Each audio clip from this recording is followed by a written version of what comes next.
So what prevents an entrepreneur from being truly successful? What does it take? What kind of mindset? What kind of people? Is it mindset? Is it people? Is it systems? What is it that it takes? Today, we're going to discover exactly what it takes to become a successful entrepreneur, what you have to go through to get there. And we have two extraordinarily successful entrepreneurs with us today, Kass and Mike Lazerow. They recently written a new book called Just Simply Shoveling Shit. And that is as well, that puts us as well as anybody's ever put it about what it's like to be an entrepreneur. If you don't have the courage to really do that, then probably not the place for you. But Kass and Mike, thanks so much for joining us on the Wealth Ability Show. Thanks for having us. Appreciate it. Thank you so much. So if you would just, your background, your history is very, very interesting. Give us a little bit of your background, how you even got into being entrepreneurs, particularly husband-wife entrepreneurs, which I find also fascinating. My parents were husband-wife entrepreneurs, and I've never been able to do that successfully with a spouse. So kind of give us the background of your story. Sure, I'll start. So Kass Lazerow, I am known as an operator. So I like to organize things, people, you name it, processes. And I help Mike execute his visionary ideas and really hire and retain the teams that allow, us to do the things that we want to do, all the different goals that our companies have had. And my background, I start off as somebody who actually implemented software in the government. It wasn't very exciting. Really? I was a management consultant.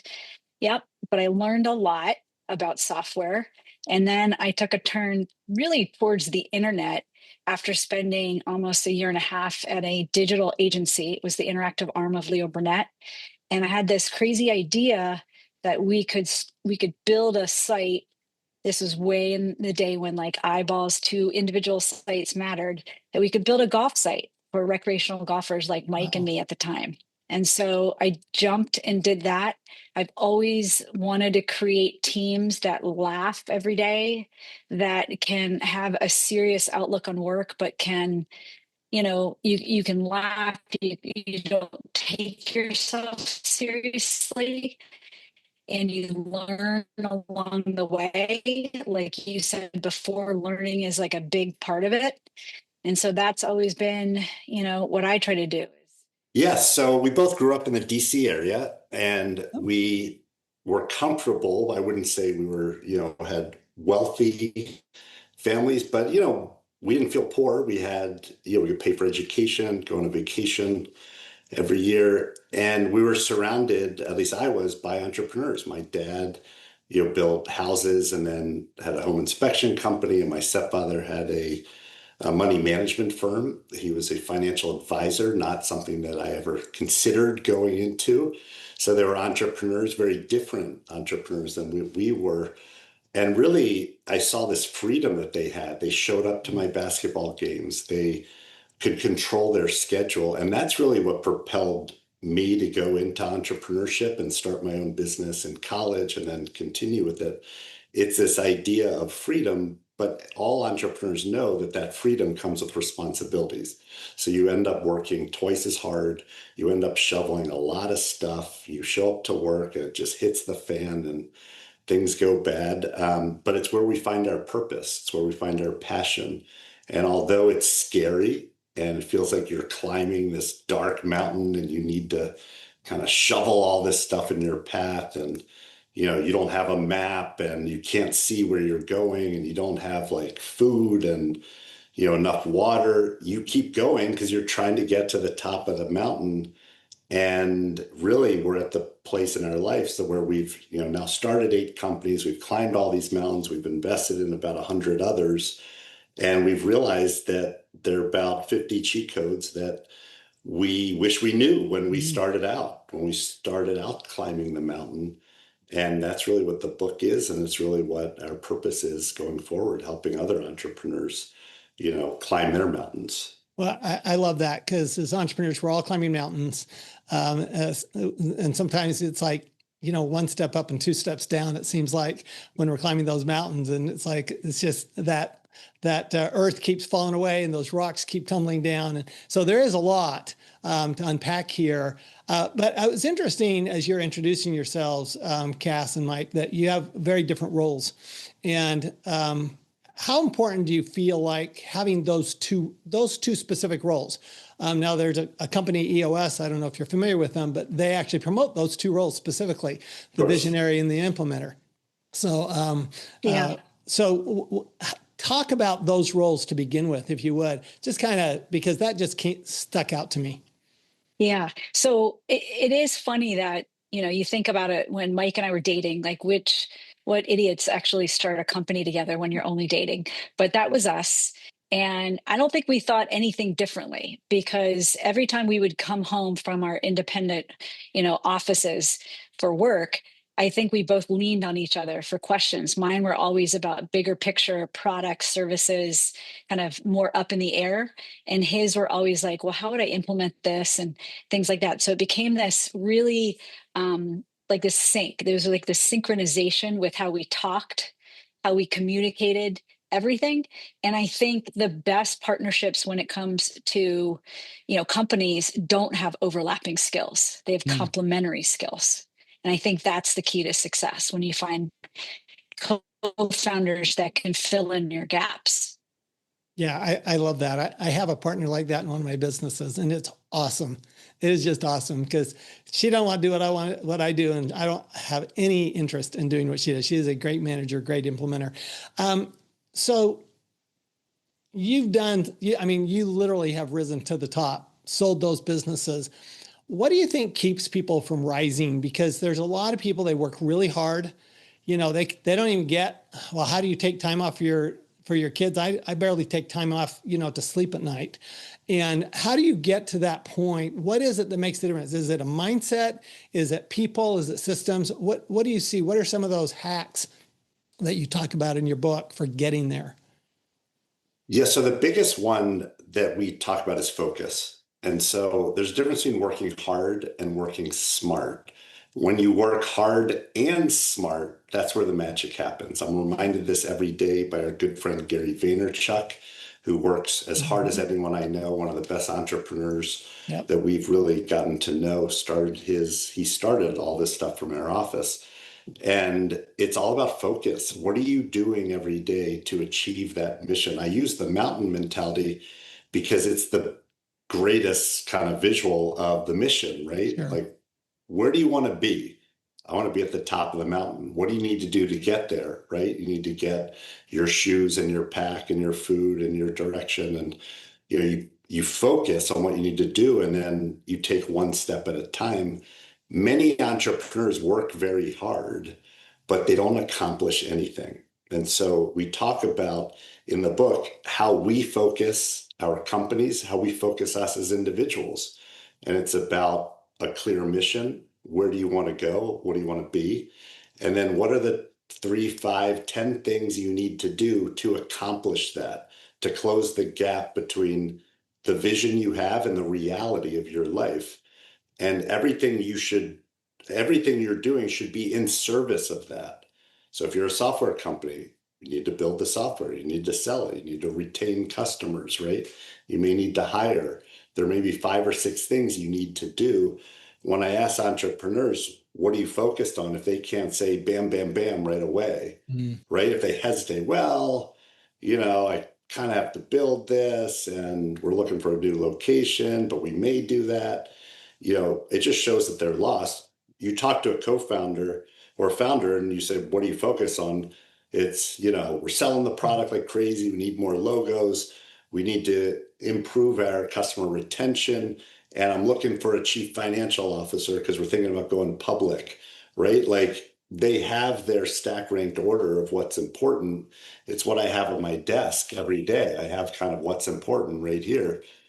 And if you don't write it down, it doesn't exist. And if you write it down, it has to have real metrics because the other thing entrepreneurs are optimistic. We tell stories to ourselves. and those stories often are not based in at least complete reality. And so when you put together what success looks like at the beginning, and then after you've executed, you go back and you say, did I accomplish it? You can't lie to yourself. And it's very easy for us to start telling ourselves how we're crushing it and how everything's going great because we're optimistic.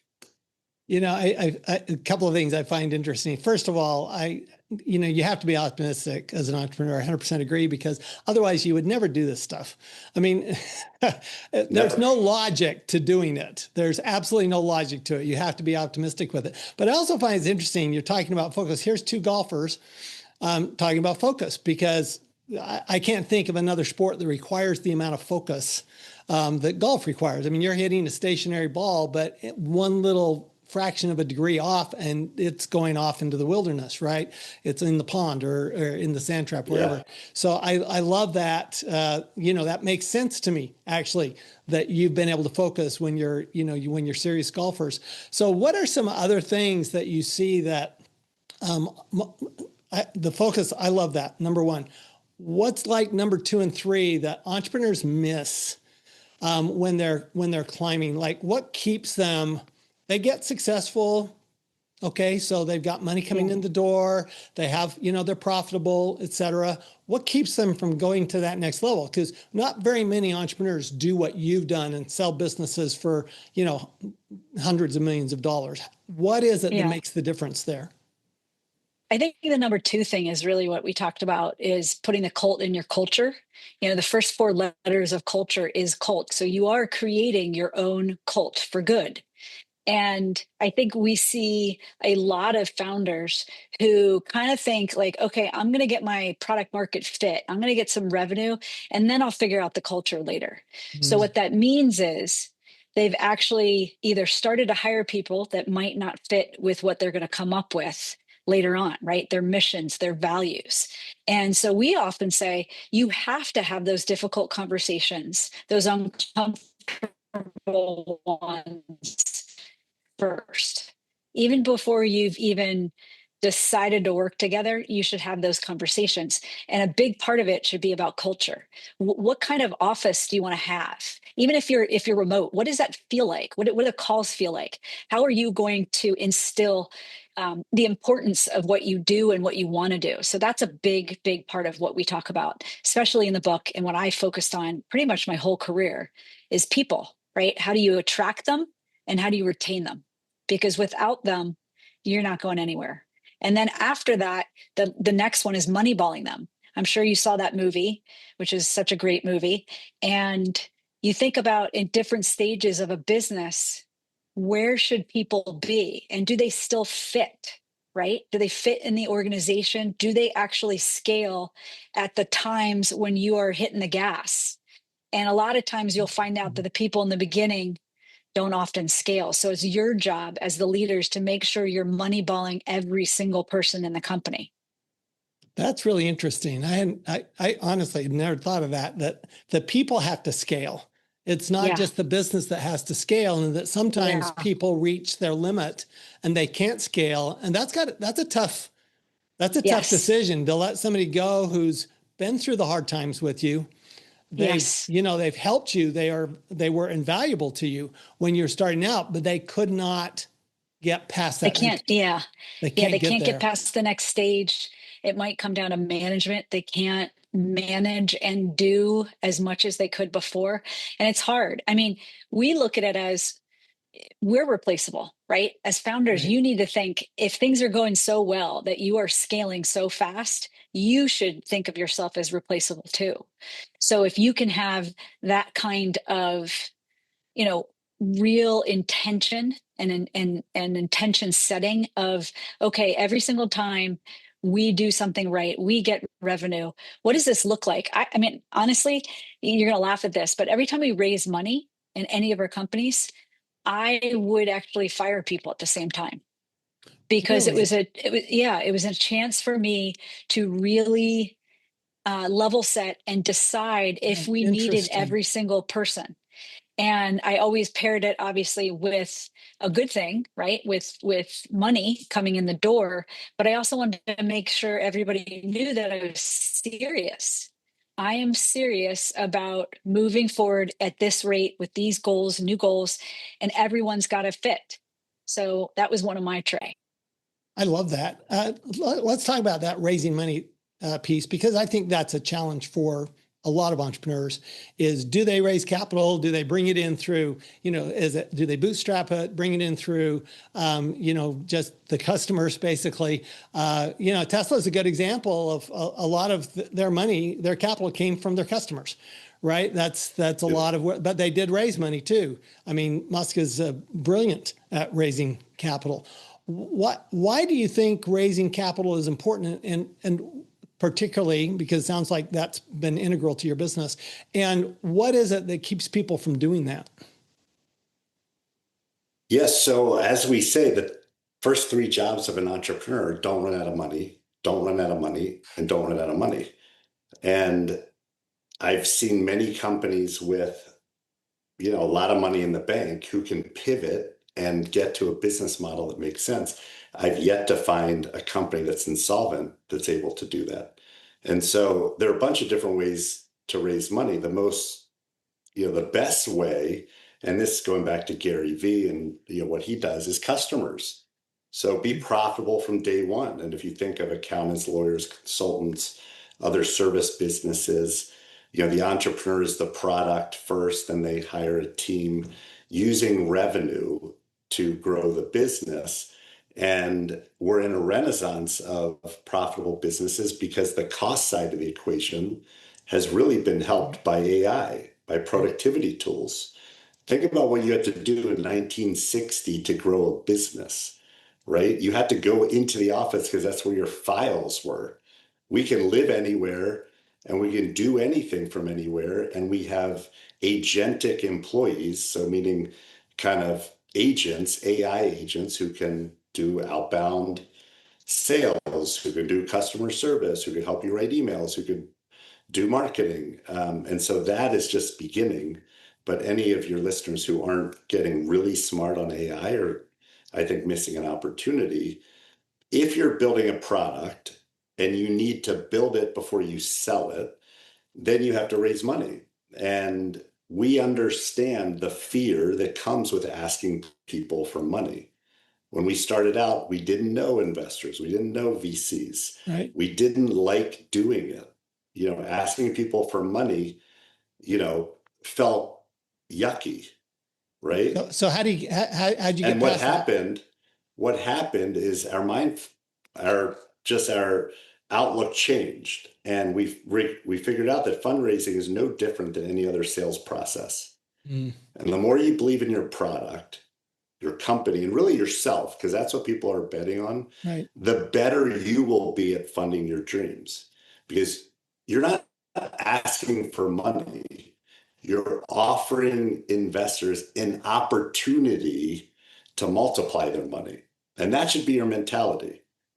It should be an honor for an investor to invest in you because you are going to make them boatloads of cash. Now, many companies don't make it and they may not make money, but if you don't go into the process of really believing that you're going to be successful, that you are going to make investors money, you're not going to be able to raise money.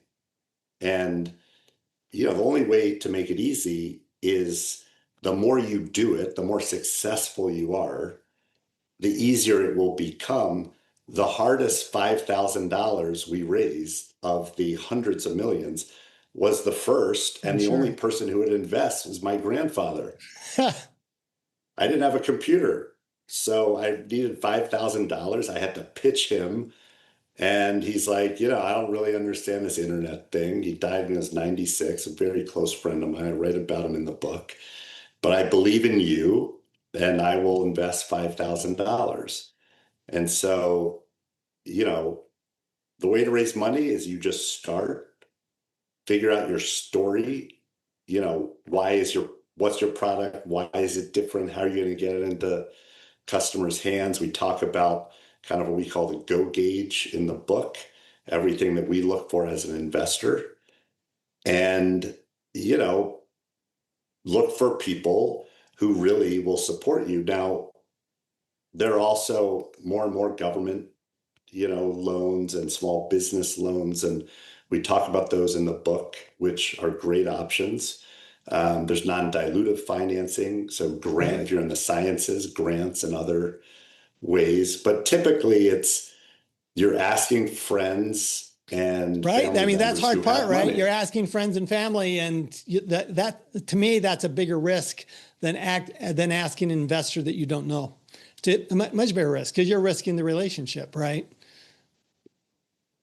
Yeah, but you got to start somewhere. And so if you don't believe in your Oh, product enough yes. to ask, people who love you the most, then the alternative of asking people who don't love you is even worse, right? Right. What do you want to say about that, Cass? I can see the wheels Well, turning. I definitely think you're both right. Like it is very hard. I think you're risking a lot when you ask friends and family. So be careful when you do that. I write about in the book how I lost a relationship with a relative as a result of one of our investments going sour with golf.com. So you have to be careful. But the number one goal for entrepreneurs is to be uncomfortable and get used to it, right? That suffering, that uncomfortableness, those are the muscles. You're building up your distress tolerance. That's all we're doing as entrepreneurs. And that's my theory is that's why you find a lot of like athletes who, former ex-athletes that are great entrepreneurs. Mhm. Doesn't matter if he made it to the show or not, but they know how to suffer. They know how to deal with distress. And yes, the first ask is uncomfortable. The second ask is uncomfortable. Then the third one, you're like, oh, well, when I said this, it was a little better. And when I brought up this, it was a little better. And now you're not uncomfortable. You're just thinking about how can I improve? And that's what great entrepreneurs can do. I love that. Get used to being uncomfortable. I spent 2 years as a Mormon missionary in Paris, learning how to get rejected in French. And what to me, the best thing about that experience was you're always uncomfortable. And then Yes. eventually you're comfortable being uncomfortable. So you go, okay, Yes. well, you know what? I have a great product. I believe in my product. And it's an intangible. I'm selling religion to non-religious people, basically. But once you get there and you go, hey, they're not rejecting me. Exactly. They're rejecting an opportunity is what they're rejecting. Then it certainly makes it a lot easier for sure. But I love that. Get comfortable with being uncomfortable. I think that should be every entrepreneur's mantra. Get comfortable with being uncomfortable. You've got 50 different things in your book. What are 2 or 3 others that you'd like to share with our audience? Yeah, what's interesting is we worked for 30 years building these businesses, investing businesses, and there's really 8 things that are the major ones. And it's how to pick the right partner, which is essential. It's what I got, one of the only things I got right. Meeting this woman at a wedding when I was 21 years old and asking her to dance, even though I was like, very nervous about it. And she was older. She still is, for the record. Talk about Cass, just in case this is another woman in my life. And, that relationship has been such an important part of our success because we are the yin and yang. We are the external, internal, the kind of visionary and the operator. And so, I would encourage everyone before they agree to go into business, ask the hard questions. I'm not talking about what are your values, even though that's important. It's how hard do you want to work? What's your vision for the business? Are you going to be okay with selling it? Are you going to be okay with, if you have to, one of us has to leave, how do we handle that, right? And then it comes down to, number 2 is a lot of entrepreneurs greenlight ideas that maybe they shouldn't. Honey, it's hard to create big businesses in tiny markets, right? So look at the go gauge, think about, is this worth my time? And then it comes down to getting the right people in the right position, as Kass talked about Moneyball, a culture that attracts people, leading in a way that kind of you shovel first, being willing to do anything, lead by example. And the two other ideas that really have been impactful to us is marketing, not how to spend a lot of money, but how to punch up perception's reality. How do you market in a way and message in a way that kind of makes you look bigger and makes you look the way you want to look? And then lastly, the only thing I'll mention is you put together all these plans, you launch, and it doesn't go your way. Customers don't sign up. No one signs up. No one cares about you. This product market fit thing never happens. How do you pivot? And our career has been built on the back of many, many pivots. So some of the cheat codes that we talk about is how do you not only identify the pivot, but how do you move a whole organization to a new vision while it's operating, right? We compare it to how do you get people to follow you as you jump out of an airplane to skydive. It's scary. You're never going to get them to not be scared, but how do you do it in a way where they follow you? And so those are all of our cheat codes are in those ideas, which has been the sum of our life, really. I love this. This is great. Kass, what would you like to add on those cheat codes? I mean, he definitely hit like the really, really big ones. I think, in addition to what he said, it is really about, like I said before, it's getting comfortable with the uncomfortable and being okay with that storm of uncertainty, right? You're never going to have perfect information. We tell entrepreneurs this all the time. You wish you had all the data, right? You wish you could say, okay, this is my perfect decision. I'm moving the company this way. That's never going to be it. So the mindset that you need is one in which if something doesn't go as planned, if you have a product launch that's failed, if that big customer doesn't renew, it's not a failure. It's getting one step closer to figuring out what customers do want. So it's that change of mentality. It's that ability not only to have distress tolerance, but to reframe things so that you can attack what you're trying to figure out.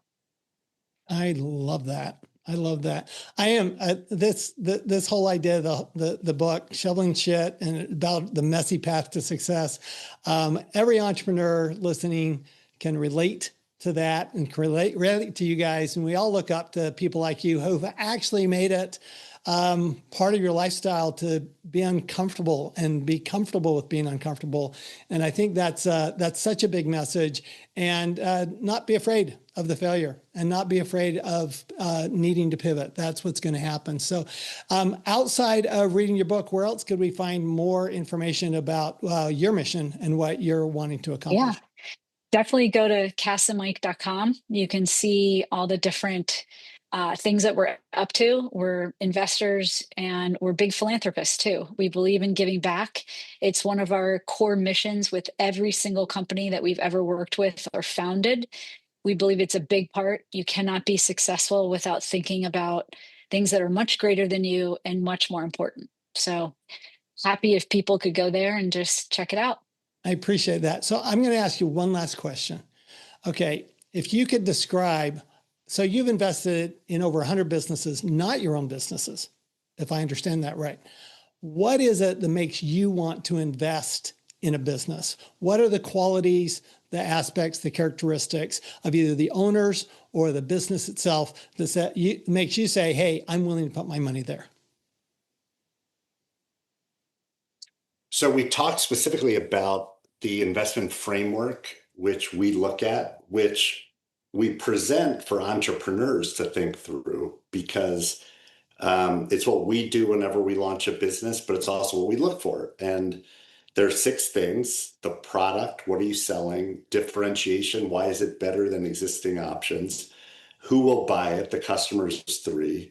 sales and marketing. So how will customers find out about your product, which a lot of entrepreneurs skip over that part. Right. This whole thing of like, we will build it and they will come is not a strategy. Trust us. And then how delivery and the operations, how will you get it to the customers? And then number 6 is the financial model. Does the financial model pass the smell test? Now, those 6 things, what we look for, table stakes is the entrepreneur. And is the entrepreneur humble? Do they know what they don't know? Are they the right entrepreneur for the problem they're trying to solve? And, I'll tell you, a lot of that is gut. We've seen a lot of people who went to Harvard Business School, who on paper look like they're incredible, but they don't succeed because they don't have that grit, tenacity, humility, transparency, commitment to like being vulnerable and saying, I screwed up or I was wrong. Right. And so a lot of that is a gut feel, which is why it's hard for us to communicate that in the book. But those 6 questions that we want you to ask as an entrepreneur, those are critical and hopefully will keep you out of businesses that maybe you shouldn't start and help you communicate the ones that you should be involved with better to, people like us who are looking for good deals. I love it. Thank you so much. This has been our interview with Kass and Mike Lazerow, who've built multiple companies and sold them. They've scaled. They've done all the things that every entrepreneur wants to do. And I encourage y'all, get their book, go to kassandmike.com, get more information, because when we get this kind of understanding, and then we start becoming comfortable with being uncomfortable. I'm going to repeat that one all day long. What's going to happen in the end is we'll make way more money and pay way less tax. Thanks for joining the Wealthability Show, and we'll see you next time. Thanks, Tom. Thanks for listening to the Wealthability Show. If today's episode gave you a new perspective, remember this: the tax law is not your enemy. It's a roadmap. And when you know how to follow it, you can build real, lasting wealth. If you're a business owner or investor who's tired of overpaying taxes, the Wealthability Accelerator is your next step. You'll have the opportunity to work directly with me for 80% less than my standard rate. And I'll personally guide you through how to change your facts so that you can change your tax. Go to wealthability.com/bonus and apply today. Remember, it's not just what you make, it's what you keep.